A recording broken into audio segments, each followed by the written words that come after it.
नमस्कार साथियों, स्वागत है आपका अपने चैनल नितेश पांडे में। जैसा कि अभी तक चतुर्थ सेमेस्टर की 8 क्लासेस हो चुकी हैं। अभिषेक सर ने बहुत ही अच्छी ट्रिक से और विगत वर्षों में आए हुए प्रश्न पत्र भी क्रमवार तरीके से आपको करवाए हैं। यह आपने अभी तक नहीं देखा है तो ऊपर आई बटन में जाकर आप सारी क्लासेस देख सकते हैं। इस चैनल पर आपको चतुर्थ सेमेस्टर की सारी क्लासेस करवाई जा रही हैं। साथ में बैक प्रशिक्षुओं के लिए रामबाण और संजीवनी क्लासेस भी चलवाई जा रही हैं। तो साथियों, अगर आप चैनल पर नए हो, चैनल को सब्सक्राइब करें, वीडियो को लाइक करें और इस वीडियो को अपने हर एक कॉलेज, संस्थान, हर एक साथी को ज़्यादा से ज़्यादा शेयर कीजिए। आपका एक एक शेयर हमें मोटिवेट करेगा नई वीडियोस बनाने के लिए।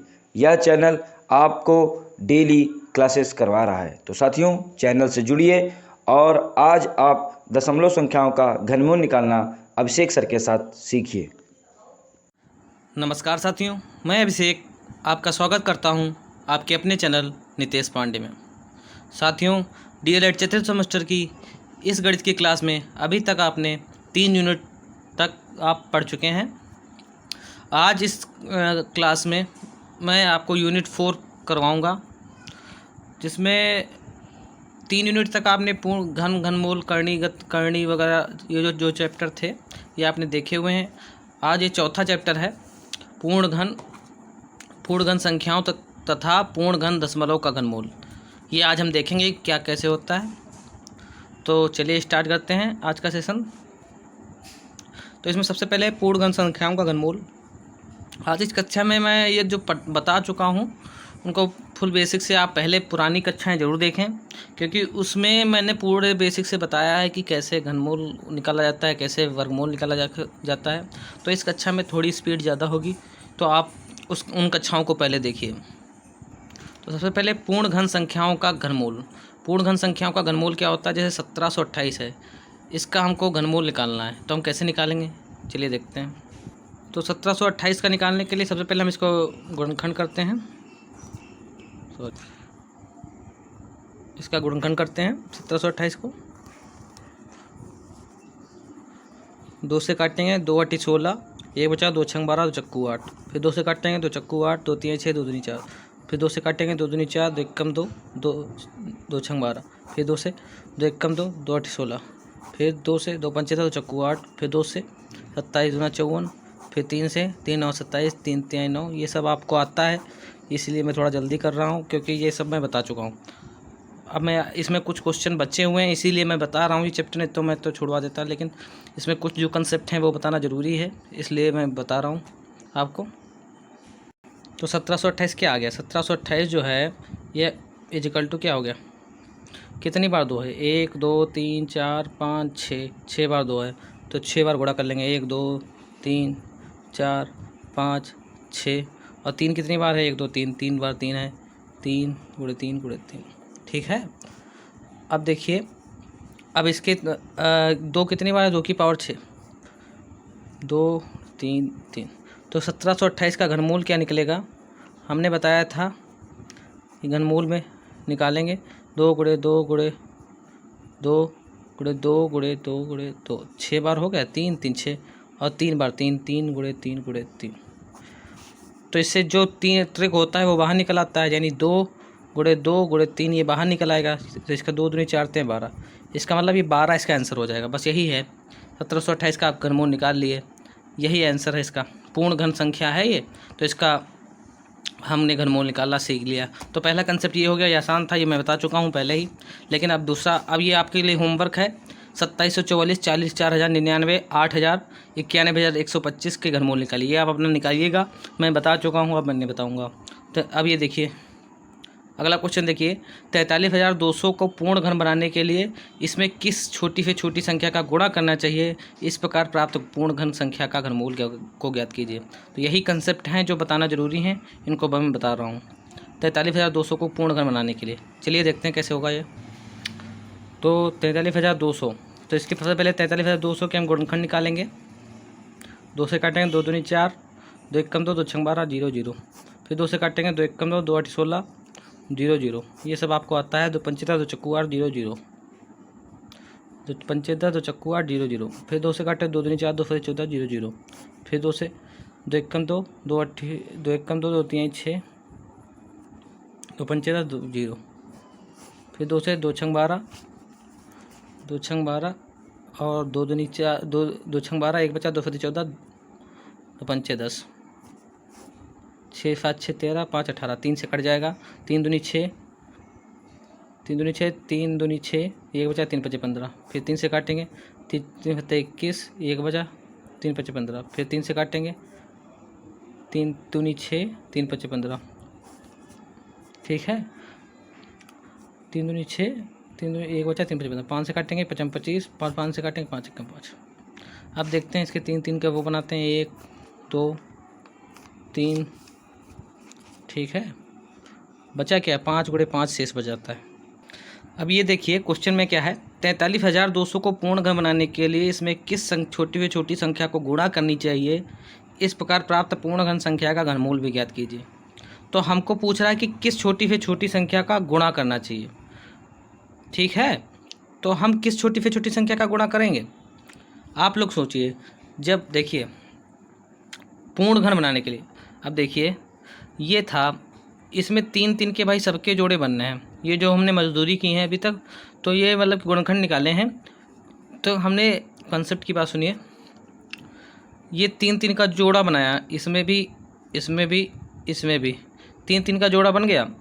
अब अगर 1 5 और भाई मिल जाए कहीं से, तो हमारा ये भी जोड़ा कंप्लीट, ए ट्रिक कंप्लीट हो जाएगा। ठीक है, अगर 1 5 और होता तो हमारा ये ट्रिक कंप्लीट हो जाता। हाँ, तो ये कंप्लीट हो गया ना। तो हमको क्या करना पड़ेगा, 43,200 को पूर्ण घर बनाने के लिए किस छोटी से छोटी संख्या से गुणा करना पड़ेगा। वो छोटी से छोटी संख्या क्या होगी, 5 होगी। क्या होगी, 5 होगी। तो इसमें लिख लेंगे 43,200 को पूर्ण घन बनाने के लिए इसमें छोटी से छोटी संख्या 5 से गुणा करना पड़ेगी। किससे, 5 से, 5 से। ये आंसर हो जाएगा। ठीक है, अब कह रहा है भाई 5 से गुणा कर लो, इसके बाद प्राप्त पूर्ण घन संख्या का घनमूल ज्ञात कर लो। तो यही बताना था। तो हमने अगर 5 से गुणा कर लिया तो इस प्रकार प्राप्त पूर्ण घन संख्या का घनमूल निकाल लो। अगर हम 5 से गुणा कर लें, ठीक है, तो इसका घनमूल निकाल लें। जैसे गुणा कर लिया हमने 43,200 को 5 से, 43,200 गुणे 5 कर लिया, तो 5 0 0 0, 5 दूनी 10, 5 3 15, 15 1 16, 5 को 20, 20 1 21, 21,600 कितना, कैसे का 2,16,000 कितना, 2,16,000 वो संख्या होगी। अब इसका क्या निकालना है, घनमूल निकालना है। तो भाई घनमूल तो वही निकलेगा ना, यही गुणनखंड आएंगे, बस इसमें 5 और बढ़ जाएगा। कितना, 5। तो इसका घनमूल क्या हो जाएगा, 2,16,000 का घनमूल क्या हो जाएगा भाई, ये जोड़े निकल आएंगे, 2 गुणे 2 गुणे 3 गुणे 5, 2 गुणे 2, या तो तुम आप ऐसे लिख सकते हैं, काहे रिस्क लें, 2,16,000। अब इसमें भाई ये सब गुणा करें, जितने भी गुणा हैं ये सब लिख दें इसी में। कितनी बार 2 हैं, 1 2 3 4 5 6, 6 बार 2, 3 बार 3, 1 2 3 4 5 6, 3 बार 1 2 3 और 2 बार 5 हैं, 2 बार 5। ये तो 43,200 के गुणनखंड थे। हमने पूर्ण घन बनाने के लिए 5 से गुणा भी तो किया है भाई, तभी तो निकलेगा। तो इसका घनमूल कितना हो जाएगा, यहाँ पे 3 लिखना ना भूलिए आप, ये 3 ये 3 ये 3। तो आंसर क्या आ जाएगा, आंसर जो है इससे 2 निकला, इससे 2 निकलेगा, इससे 3 निकलेगा, इससे 5, यानी 2 गुणे 2 गुणे 3 गुणे 5, 2 दूनी 4 3 12 पंचे 60। ठीक है, ये इसका आंसर हो जाएगा। चलिए, हम आशा करता हूँ ये आपको क्वेश्चन समझ में आया होगा। चलते हैं अगले क्वेश्चन पे। 13,122 में किस छोटी से छोटी संख्या का भाग दें कि भागफल पूर्ण घन बन जाए। यही 2 कंसेप्ट थे जो बताने थे हमको।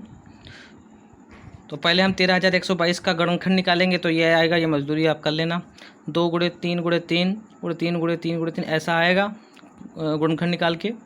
अतः वह छोटी से छोटी संख्या क्या हो जाएगी, इससे अगर हम भाग दे दें इस वाली संख्या से तो ये पूर्ण घन बन जाएगा कि नहीं बन जाएगा? बन जाएगा भाई। जब हट ही गया, भाग ही दे दिया इनको, तो ये पूर्ण घन बन जाएगा। तो वो छोटी से छोटी संख्या कौन होगी? 2 गुणे 3 गुणे 3, 18 आंसर हो जाएगा बस। ठीक, यही था कंसेप्ट। चलते हैं अगले क्वेश्चन पे। अब देखिए, पूर्ण घन ऋण पूर्णांकों का घनमूल। अब पूर्ण घन जो ऋण पूर्णांक हैं, जिनका मतलब ऋणात्मक हैं, जो माइनस में होते हैं, उनका घनमूल निकालें। तो हम देखते हैं इस कड़ी में -1 का होल क्यूब क्या होगा? -1 गुणे -1 गुणे -1, जितनी भाई पावर होती है उतनी बार गुणा कर देते हैं। -1 गुणे -1 गुणे -1, तो इसका क्या हो जाएगा? -1 इंटू -1 +1, और +1 इंटू -1 प्लस -1।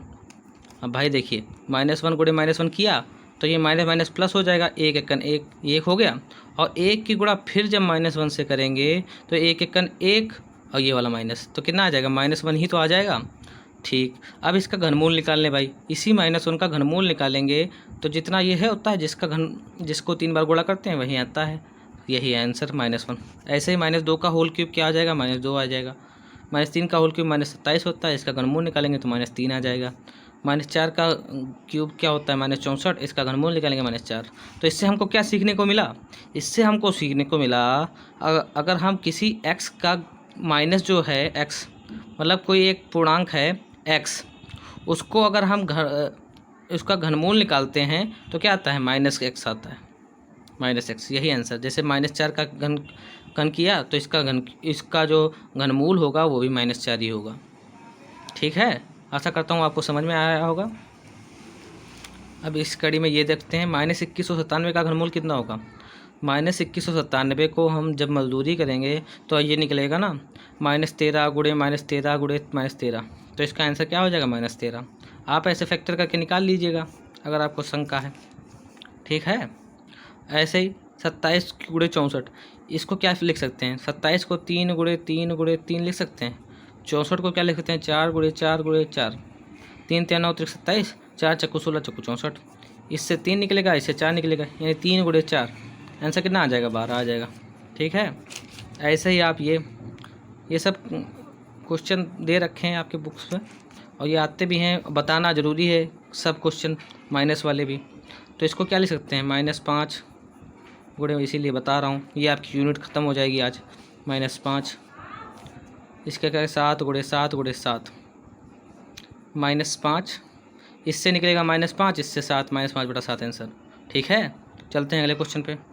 ये सारे क्वेश्चन मैं करवा चुका हूँ, तभी आज स्पीड तेज़ है थोड़ी।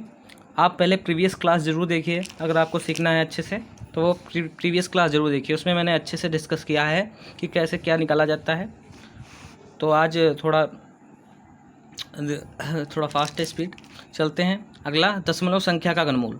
इस दशमलव संख्या का घनमूल, ये कोई दशमलव संख्या दे रखी है, इसका घनमूल कैसे निकालेंगे? अब देखिए 15.625 दे रखा है, इससे ये वाला जब उड़ाएंगे तो नीचे 3 जीरो बढ़ जाएंगे, ये हमको पता है। अब भाई अलग अलग निकाल लेते हैं। 15.625, अब इसका ऊपर वाले का अलग निकालेंगे, नीचे वाले का अलग। 15,625 को कैसे लिख सकते हैं? मजदूरी करेंगे भाई, गुणनखंड निकालेंगे ऐसे 15,625 के। जब ऐसे निकालेंगे तो ऐसा आएगा, ये आप कर लीजिएगा। 5 गुणे 5 गुणे 5, इसको क्या लिख सकते हैं? 5 की पावर 6, और इसको 1000 को क्या लिख सकते हैं? 10 गुणे 10 गुणे 10। तो इससे 5 निकलेगा बाहर, इससे 5 निकलेगा, तो 25/10, आंसर 2.5। ठीक है, इससे 5 निकलेगा, इससे 5 निकलेगा, बस। ये बहुत आसान क्वेश्चन है सब, आप कर लीजिएगा। घन का, अब ये देखिए नोट, बहुत एक इम्पॉर्टेंट नोट है। घन का आयतन क्या होता है? घन की भुजा क्यूब, ये आपको पता है। घन की को घन होता है, उसका आयतन क्या होता है? घन की भुजा क्यूब। अगर हमको भुजा निकालनी है तो इसका घनमूल निकाल लेंगे आयतन का। ठीक है, ये आपका सूत्र है। तो इस पे बेस्ड जो क्वेश्चन है वो कुछ इस प्रकार है। एक धातु की ठोस आयताकार सिल्ली की माप 10 सेंटीमीटर गुणे 4 सेंटीमीटर गुणे 1.6 सेंटीमीटर है। इसको पिघलाकर एक दूसरी ठोस घनाकार सिल्ली बनाई जाती है। बताइए कि इस नई सिल्ली की भुजा की माप कितनी होगी? तो ये क्वेश्चन कुछ इंपॉर्टेंट है, इसको धीरे धीरे पढ़ेंगे, देखते हैं। तो आयताकार सिल्ली का आयतन क्या हो जाएगा? हमको पता है कि भाई आयताकार जो सिल्ली होती है वो ऐसे होती ना, तो इसका क्या होता है? लंबाई गुणे चौड़ाई गुणे ऊंचाई। आयताकार सिल्ली का आयतन लंबाई गुणे चौड़ाई गुणे ऊंचाई, इसका आयतन ये होगा। अब सिल्ली की भुजा कैसे होता है? भुजा होती है, भुजा हमने अभी बताया नोट में, आयतन, इसका घनमूल, आयतन होगा अंदर और उसका घनमूल निकालेंगे। तो उसका घनमूल निकालेंगे तो 64 का घनमूल निकालेंगे तो 64 को हम 4 × 4 × 4 ले सकते हैं, भुजा आ जाएगी 4 सेंटीमीटर आंसर। ठीक है, चलते हैं अगले क्वेश्चन पे। ये समझ गए होंगे। इसमें जो है लंबाई गुणे चौड़ाई गुणे ऊंचाई दे रखी है, यही इसका आयतन हो जाएगा और भुजा निकालने के लिए इसका घनमूल कर देंगे। ठीक है, ये क्योंकि हमने नोट में लिखा रखा है। आयतन क्या होता है? घन की भुजा का होल क्यूब, और घन की भुजा क्या होती है? √ घन का आयतन का घनमूल निकालेंगे। ठीक है, तो ये हमारा आयतन आ गया इसका हम भुजा निकाल लेंगे तो इसका घनमूल निकाल लेंगे, भुजा आ जाएगी। घन की भुजा ही पूछ रही थी इसमें। चलते हैं अगले क्वेश्चन पे। अगला क्वेश्चन कुछ इंपॉर्टेंट क्वेश्चन है, ये आप समझिएगा थोड़ा ध्यान से। एक फल निर्यातक घनाकार पेटियों में सेबों की पैकिंग इस प्रकार करता है कि एक पंक्ति में जितने सेब रखे जाते हैं, पेटी में सेबों क्या उतनी ही पंक्तियां हैं। ठीक समझिएगा, तथा सेबों की उतनी ही तहें भी रखी जाती हैं। यदि एक पेटी में 3375 सेब रखे गए हैं तो ज्ञात कीजिए कि प्रत्येक पंक्ति में कितने सेब रखे गए हैं। अच्छा, ये तो बहुत अच्छा क्वेश्चन आ गया। अब इसको समझिएगा, ध्यान से समझिएगा।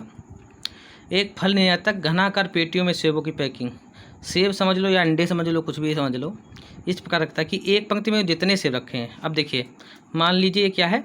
सेब हैं, ये सेब हैं, ये एक पंक्ति हो गई। इसकी कितनी हो गई? एक पंक्ति हो गई। मान लो 4 हैं एक पंक्ति में। ठीक है, एक पंक्ति में कितने हैं? 4। और कह रहा है एक पंक्ति में जितने सेब रखे जाते हैं, कि एक पंक्ति में जितने सेब रखे जाते हैं, पेटों में सेबों की उतनी ही पंक्तियां हैं। एक पेटी में जितने सेब रखे गए उतनी ही पंक्तियां हैं। 2 3 4 मतलब 4 पंक्तियां होंगी, तभी तो। देखिए, ये 4 पंक्तियां हो गई।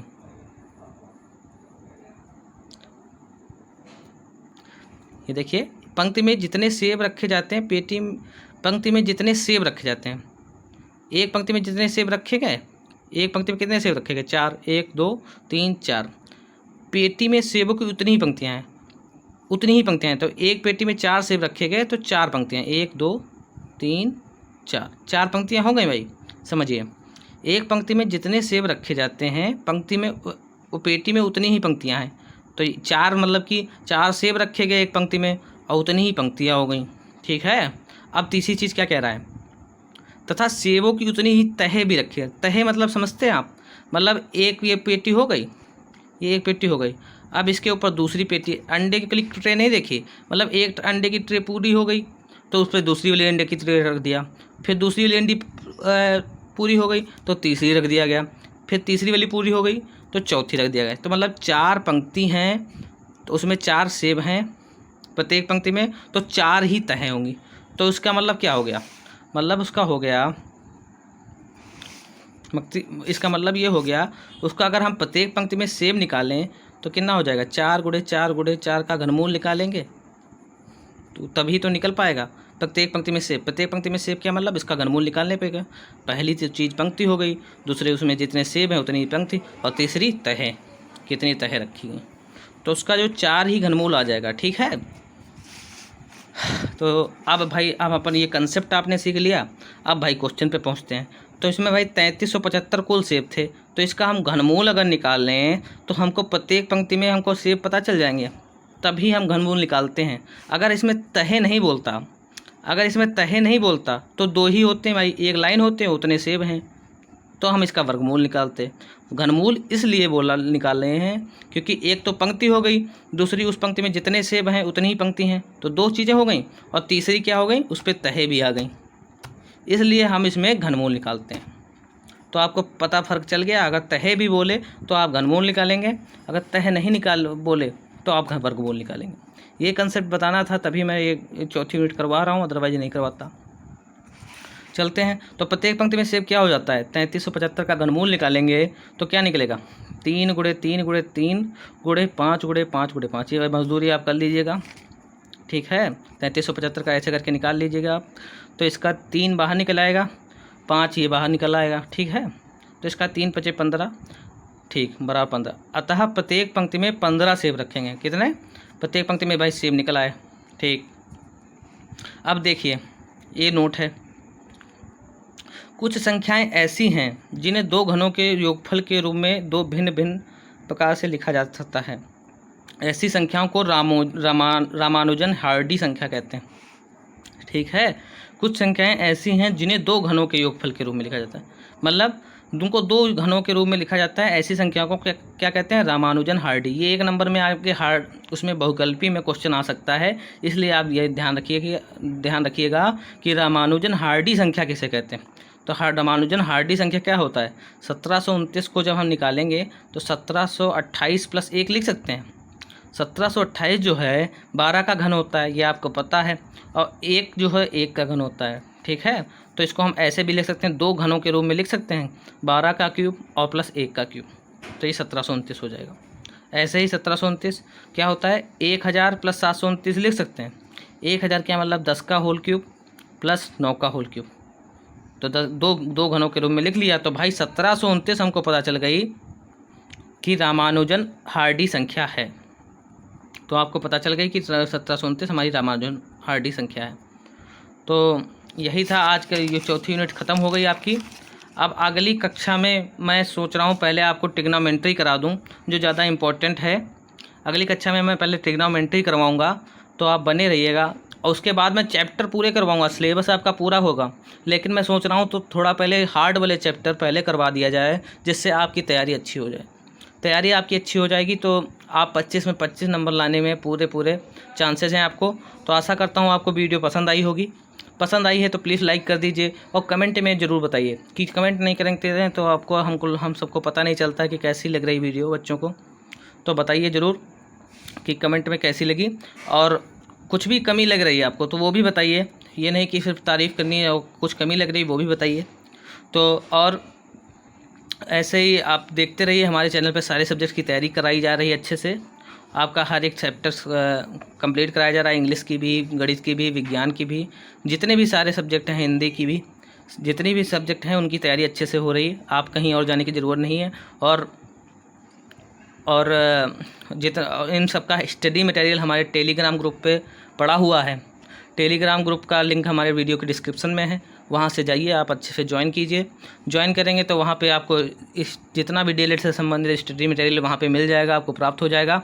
तो आशा करता हूँ कि आप ज़रूर ज्वाइन करेंगे उसको, और ऐसे ही आप अपनी चतुर्थ सेमेस्टर की तैयारी हमारे चैनल से कर रहे होंगे। तो चलिए मिलते हैं अब अगले क्लास में।